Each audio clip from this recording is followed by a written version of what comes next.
ছোট করব আজকের ভিডিওটা, বাট আপনাদের দেখতে হবে কিছু গুরুত্বপূর্ণ তথ্য দিতে চাই। আমি সাধারণত যে ইস্যুগুলোকে সবসময় এড়িয়ে চলতে চাই, যে ইস্যুগুলো সত্যিকার অর্থে আমাকে নিজেকে ব্যথিত করে। ধরেন সোশ্যাল মিডিয়াতে আমি মানুষের দুঃসংবাদ খুব কম দেখার চেষ্টা করি, আমি নিতে পারি না। আর বিশেষ করে ছোট বাচ্চাদের ব্যাপারে হলে এই সংবাদগুলো আমি সবসময় ট্রল করে চলে যাই। দেখি না, পুরোপুরি দেখি না। আমার নিজের ছোট বাচ্চা আছে, তো আমি কোনো একটা ঘটনা ঘটলে আমি খুব প্যানিকড হয়ে যাই। ধরেন আমার নিজের বাচ্চা থাকার কারণে প্রভাবটা আমার মধ্যে খুব ব্যাপকভাবে পড়ে এবং এটা লম্বা সময় ধরে পড়ে। এটা এমন না যে আমি খুব শোকাহত হয়ে যাই, বিষয়টা এই বুঝাচ্ছি না। মানে মানসিকভাবে অসুস্থ হয়ে পড়ি এবং স্বাভাবিকভাবে আমি আর কোনো কাজকর্ম করতে পারি না। এটা নিয়ে আমি ডক্টরও দেখিয়েছি আমার এই প্রবলেমগুলো নিয়ে। তো আমি যখন রামিজ স্যার এই খবরটি বারবার পড়ছিলাম, আমি পুরোপুরি পড়ছিলাম না। শুধু বুঝতে পারছিলাম যে সে ধর্ষিত হয়েছে এবং তাকে হত্যা করা হয়েছে। এরপরে বিবরণটা আর ভালো করে পড়তে পারছিলাম না। তো আজকে আমাকে অনেকেই বারবার নক করেছেন। আমি যখন ফেসবুকে এই বিষয়গুলো নিয়ে একটু ছোটখাটো পোস্ট দিচ্ছিলাম, আমাকে অনেকেই বলছিলেন যে, "ভাই, এটা নিয়ে একটা ভালো ভিডিও করেন।" আমি আমার ওয়াইফকে বললাম যে, "আসলে ঘটনাটা ক্লিয়ার করো আমাকে একটু।" তো সে এগুলো দেখছে, সে আমাকে পুরো বিষয়টা বলছে। আমি না আসলে আর নিতে পারিনি মানে আমার কাছে এতটা ভয়ংকর লেগেছে যে আসলে আমরা মানুষ না আমরা পশু। আমরা কোন জগতে আছি? দর্শক, আমি খুব বিস্তর এগুলো নিয়ে কথা বলতে চাই না। কয়েকটা ফ্যাক্ট তুলে ধরি। বাংলাদেশে এই ধর্ষণের ঘটনাগুলো বাড়ছে, কমছে না কেন? নাম্বার 1, আমাদের দেশে ধর্ষণের আদৌ বিচার হইছে কিনা আমাদের চোখে পড়েনি। আমরা জানি যে আমাদের একজন সেনা অফিসার ছিল, সিনহার কথা মনে আছে? টেকনাফে যাকে ওসি প্রদীপ মেরেছিল, এখনো তার ফাঁসি হয়নি। তার ফাঁসির নির্দেশ হয়ে গেছে, রাষ্ট্রপতি তাকে মার্জনা করেনি, কিন্তু তিনি এখনো আছেন। আমি যতটুকু জানি রসুখার একটা খবর শুনেছিলাম, ভুল হলে আপনারা স্মরণ করে দেবেন। অনেকগুলো ধর্ষণের আসামি ছিল রসুখা, যার ফাঁসি হয়েছে। তিনি প্রায় 15-17 বছর এরকম এখনো জেলে আছেন, কিন্তু তার ফাঁসি কার্যকর হয়নি। বাংলাদেশে ফাঁসি কার্যকরের শুধু নিদর্শন আমরা দেখেছিলাম নিরাপরাধ কয়েকজন জামাতের নেতাকে। আমি সরাসরি বলছি নিরাপরাধ। এই ব্যক্তিরা কোনো অপরাধের সাথে জড়িত, এটা সরকার প্রমাণ করতে পারেনি।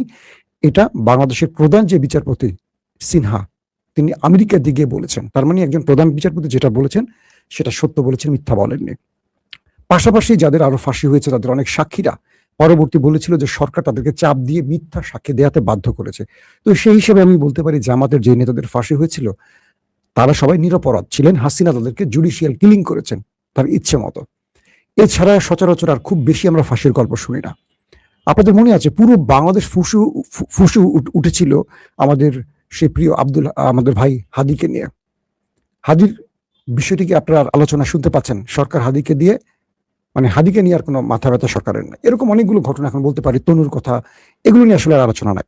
আলোচনা আসেন আমরা রামিসার বাবাকে যখন গণমাধ্যম প্রশ্ন করেছেন, তিনি বলছেন আমি বিচার চাই না। কেন বলেছিলেন? তিনি জানেন এই দেশে বিচার হবে না। তিনি বলছেন আমার 55 বছর বয়স, আজ পর্যন্ত আমি শুনিনি কোনো বিচার হয়েছে। কোনো সরকারের বিচার করবে না। 15 দিন থাকবে এটি, তারপর আরেকটা ঘটনা ঘটবে, এই ঘটনা ধামাচাপা পড়ে যাবে, আরেকটি ঘটনার সামনে আসবে। এই দেশের জনগণের সরি টু সে, এই দেশের জনগণের এই রাষ্ট্রের প্রতি, সরকারের প্রতি এতটুকু আস্থা নেই। আপনি ভোটে দিচ্ছেন নাকি বা মেকানিজম করে দিচ্ছেন আমি জানি না, কিন্তু বলছি এই দেশের জনগণের রাষ্ট্রের এবং সরকারের প্রতি এতটুকু আস্থা নেই, এটা প্রমাণ হয়ে গেছে। একজন ধর্ষিতা এবং কি বলবো মানে যিনি খুন হয়েছেন তার পিতা বলছেন আমি বিচার চাই না। আমার মনে হয় সঙ্গে সঙ্গে এই রাষ্ট্র হেলে পড়ার কথা। এই রাষ্ট্রের পুরো অর্গান রামিসার বাবার পায়ের কাছে লুটুপুটি খাওয়ার কথা। রামিসার বাবার মাধ্যমে পুরো 18-20 কোটি মানুষকে প্রমাণ করার কথাই রাষ্ট্র সোজা হয়ে দাঁড়ানোর শক্তি আছে, সেটা প্রমাণ করার উচিত। আচ্ছা, আপনারা ইসলাম বলে জঙ্গি বলেন তো না? একটু আপনাদের যারা ইসলাম শব্দের সাথে একটু যাদের আতে ঘা লাগে তাদেরকে বলি, সৌদি আরবে কয়টা ধর্ষণের ঘটনা ঘটে বলেন তো? আরব দেশগুলোতে ঘটে না। কারণ কি জানেন? সেখানে ধর্ষণকারীর বিচার প্রকাশ্যে হয়, একদম প্রকাশ্যে সবাইকে দেখিয়ে হয়। একটা মানুষ যখন প্রকাশ্যে দেখে আর একটা মানুষকে জবাই করা হচ্ছে বা গুলি করে মারা হয়, সে মানুষটা তখন নিজে বোঝে এই অপরাধটা আমি করলে আমার সাজাটা কি হবে। আমরা বাংলাদেশে ইসলামকে ঘৃণা করি, ইসলামকে জঙ্গি বলি, ইসলামকে আমরা কি বলি, সেকেলে বলি। আমরা মনে করছি যে মানব রচিত গণতন্ত্র দিয়ে রাষ্ট্রকে আমরা সুবিচার পাবো। 54 বছরে আপনারা এত দেখলেন, এত শিখলেন, এত কি বলবো শিক্ষা নিলেন, আপনারা এখনো নেতা বাছাইতে সঠিক পথ খুঁজে বের করতে পারলেন না। সাম্প্রতিক সময় সোশ্যাল মিডিয়া দেখছি আমাদের বর্তমান সরকার দলের এক নেতা তার এলাকার এক নেত্রী, নারী নেত্রীকে ফোন করে বলছে ঢাকা থেকে নেতা আসবে, মানে বড় নেতা আসবে, তার জন্য 15-16 বছরের কচি মেয়ে রেডি করো। তো সে বলছে যে 15-16 বছরের মেয়ে, তো আমার কাছে একটা মেয়ে আসবে 13-14 বছর বয়স, বাবা রিক্সা চালায় বা ভ্যান চালায়, গরিব কিন্তু খুব সুন্দর। বয়সটা কত বলছে শুনছেন? 12-13 এরকম একটা বয়স বলেছে। সেই নারী, একজন নারী বলছে। কিন্তু ঢাকা থেকে ফোন দিচ্ছে একজন পুরুষ, দিচ্ছেন একজন এলাকার নারী নেত্রীকে। নিঃসন্দেহে এই নেত্রী কোনো একটা কাউন্সিলর হবেন বা মেম্বার হবেন, অথবা ধান পাট চাল গম চুরির একটা লাইসেন্স পাবেন, তাই তো? যারা যে মিছিলের পিছনে দেখবেন মোটা মহিলাগুলি দৌড়া, এরকম হবে। তো বলছে যে ঢাকা থেকে নেতা আসবে, তার জন্য 15-16 বছরের একটা কচি মেয়ে রেডি করো। যে নেতা গ্রামে গিয়ে এখনো কচি মেয়ে খোঁজেন, সেই দেশে কি বিচার হবে? আপনার মনে হয় বিচার হবে? যারা এই অপরাধগুলো করে তারা শেখে কোথা থেকে? আমাদের যে দেশের নেতারা, বাংলাদেশের যতগুলো এমপি আছে সব দলের, কোরআন শরীফে হাত দিয়ে জিজ্ঞাসা করেন স্ত্রী ছাড়া পরনারীর সাথে বা দলের নেতা কর্মীদের সাথে বা ব্ল্যাকমেইল করে বা পদের লোভে বা কাউকে কিছু দেবের লোভে বা চাকরির লোভে কজন নেতা আছেন অন্য নারীকে ধর্ষণ করেননি? এদেরকে আমরা ভোট দিয়ে বানাই। তো আপনার মেয়ে ধর্ষিত হবে, স্বাভাবিক। এখানে অবাক হওয়ার কিছু নাই তো। আমি বলছি এখানে অবাক হচ্ছেন কেন? আমি অবাক হচ্ছি না। দুশ্চরিত্র লোককে নেতা বানান, এমপি বানান, মন্ত্রী বানিয়ে পার্লামেন্টে পাঠান, ওরা আপনার মেয়ের বিচার করবে? বিচার করবে?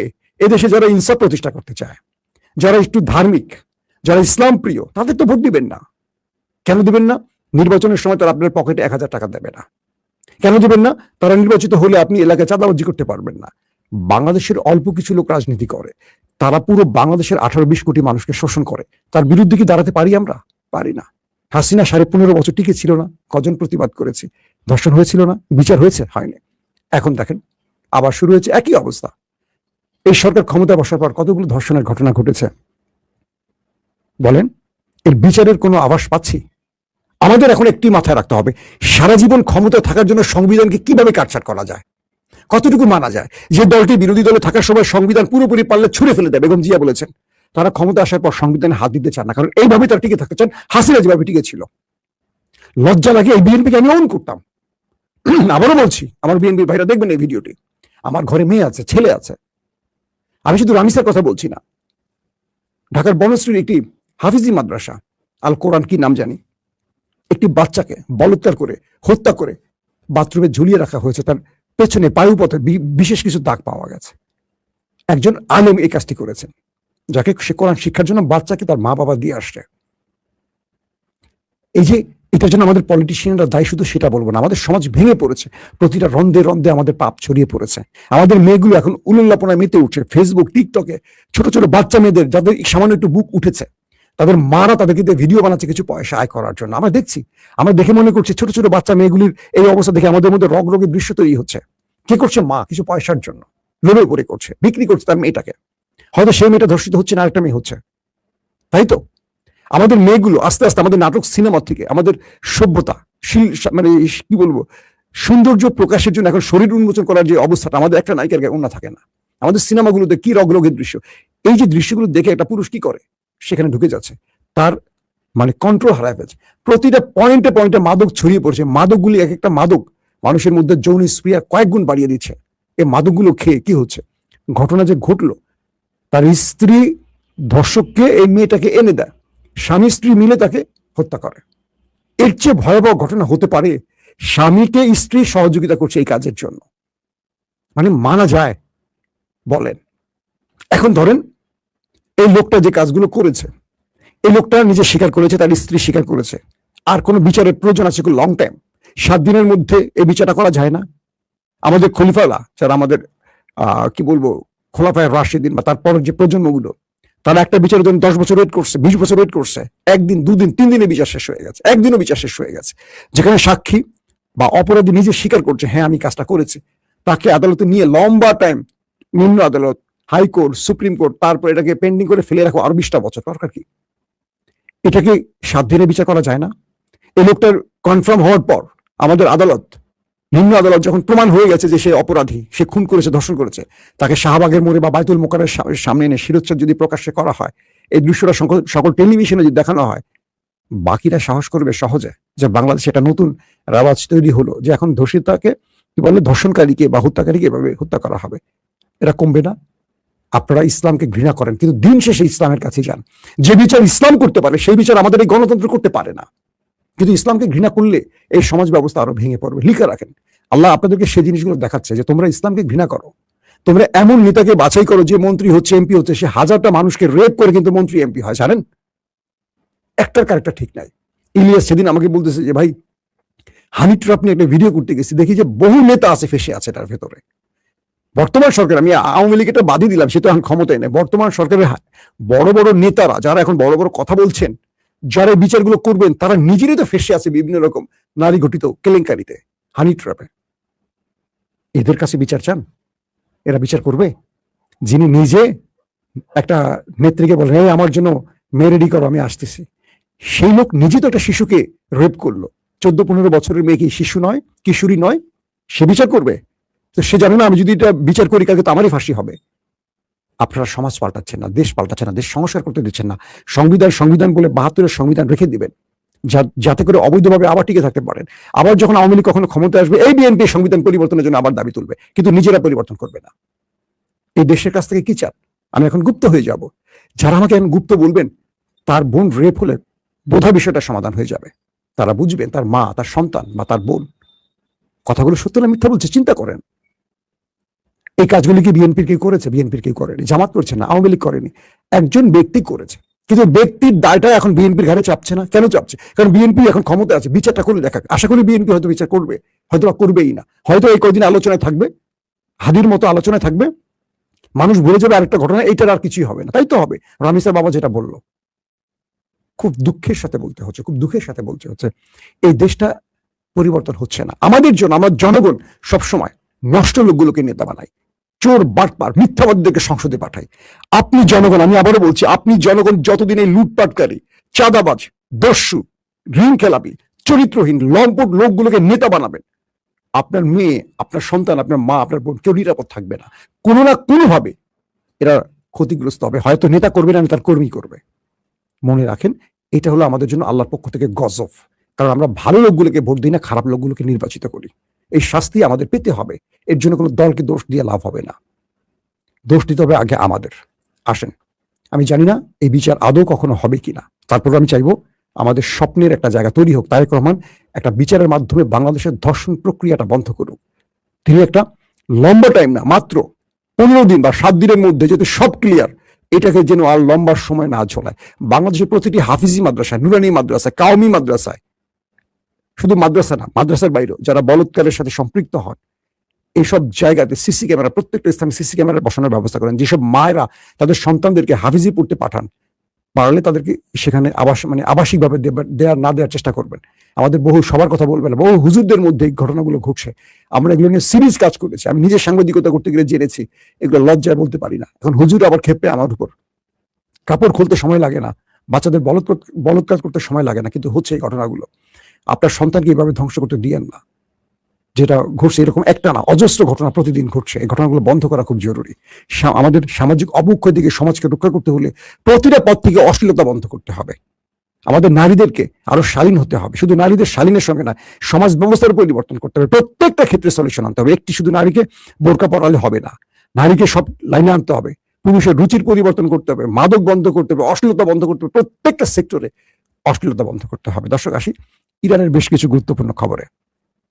আমি আপনাদেরকে আজকে সকালের লাইভে বলেছিলাম যে কি বলে,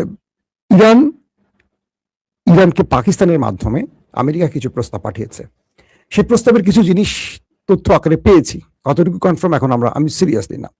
আমেরিকা ইরানকে জানিয়েছে তারা মোটামুটি সবগুলো ইস্যু, ইরানের যে প্রস্তাবগুলো আছে মানতে রাজি। ইরানের প্রায় 100 বিলিয়ন মার্কিন ডলার বিদেশে যে আটকা পড়েছে, সেখান থেকে 25% 1 মাসের মধ্যে ছাড় দিতে প্রস্তুত।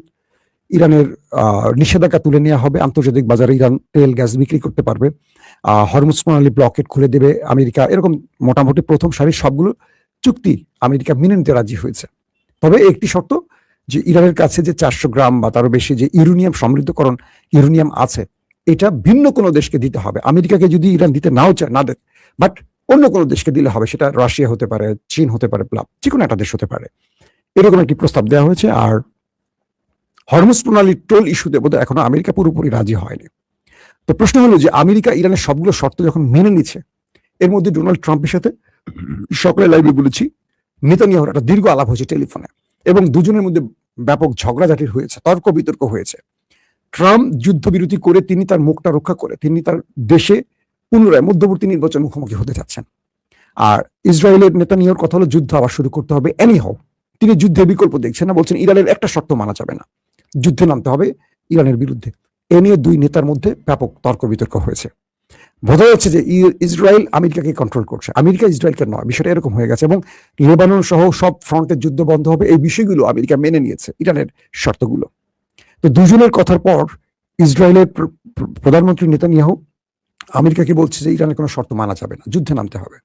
হঠাৎ করে দেখলাম ইরানের মধ্যে এয়ার স্পেস বন্ধ করে দেওয়া হয়েছে, আকাশ বিমান চলাচল বন্ধ, এবং আমেরিকার ইরানের মধ্যে জরুরি কিছু মিসাইল আপলোডের কাজ শুরু হয়ে গেছে। মানে ইরান একটা যুদ্ধের প্রস্তুতি নিচ্ছে, যাতে করে অন্য দেশের বিমান হঠাৎ করে ঢুকতে না পারে, সেজন্য আকাশ ব্যবস্থা বন্ধ করা হচ্ছে। সবকিছু জরুরি অবস্থা যেটা হয় যুদ্ধের মধ্যে, প্রতিটি জায়গায় একটা রেড অ্যালার্ট জারির মতো ঘটনা ঘটছে ইরানের মধ্যে। কয়েকটি সূত্র বলছে যে ইরানের কাছে তথ্য আছে যে কোনো সময় আমেরিকা ইসরায়েল আক্রমণ করতে পারে। প্রশ্ন হতে পারে যে যেখানে দুটো দেশের মধ্যে যুদ্ধবিরতির পর শর্ত মানামানির একটা আলোচনা চলছে, হঠাৎ করে সেখানে ইরানের এই রণপ্রস্তুতি বা ইরানের কাছে তথ্য কি করে এলো যে তারা যে কোনো সময় একটা আক্রমণ করতে পারে? তার মানে হলো আমেরিকার ব্যাপারে ইরান যে কথাটা বারবার বলছে যে আমরা ওদেরকে বিশ্বাস করতে পারছি না, ওরা আমাদের সাথে আলোচনা টেবিলে থাকতে আমাদের উপর আক্রমণ করছে বারবারই।